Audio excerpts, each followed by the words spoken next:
Aïe aïe aïe, j'ai oublié de vous parler des liens qu'on intègre dans les boutons et qui redirigent le prospect vers la section produit de la page d'accueil UI. Donc c'est parti, je vais t'expliquer tout ça tout de suite. Donc on veut que lorsqu'on clique sur l'un des boutons des sections grid block, que ça redirige tout simplement vers la section produit, donc comme ici, je vais vous montrer, et qu'il y ait cet aspect fluide, que ce soit sympa au niveau expérience utilisateur. C'est tout simple. Déjà, le script est déjà intégré dans Fastlane. Maintenant, je vais te montrer comment intégrer le lien en question. Franchement, c'est simple, mais il faut écouter et récupérer le bon lien. Donc c'est parti, on va dans l'éditeur, peu importe, et on va sélectionner le titre de la fiche produit. Pour l'instant, il n'y a rien de compliqué, on est d'accord. Ensuite, on clique droit, on inspecte. Quand on a fini d'inspecter, on remonte tout simplement le code qui est affiché. Donc, vous avez un H2 et ensuite vous avez vu qu'il y a les divs, etc. Et vous descendez petit à petit. Vous avez vu l'arborescence? Vous descendez jusqu'à trouver Shopify, section et une suite de nombres. Et lorsque vous allez mettre la souris dessus, vous avez tout simplement la section produit qui se sélectionne. Donc, c'est l'idée ici que tu dois récupérer. Donc, Shopify, section et le nombre.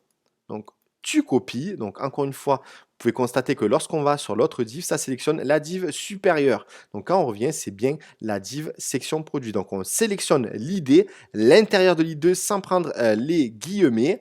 On le copie et ensuite, vous avez juste à aller dans les boutons en question. Donc, première ligne, on descend un peu plus bas, donc dans texte et on va dans bouton de link.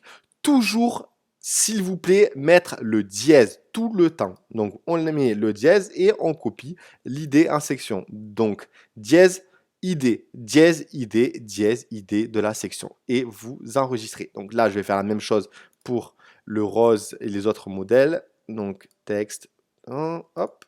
Je suis tellement sûr de moi que je n'ai même pas envie de tester. Donc, j'intègre directement. Donc, texte, hop. Je colle. Et pareil pour le noir.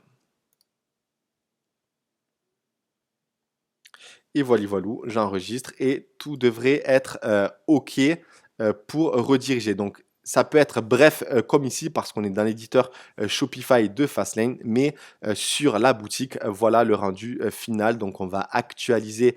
Donc là, on est sur la home page, donc on descend bien évidemment. Donc, peu importe la section où on a intégré le lien, par exemple ici, et bien, ça va rediriger et il y aura cet aspect fluide avec le scroll.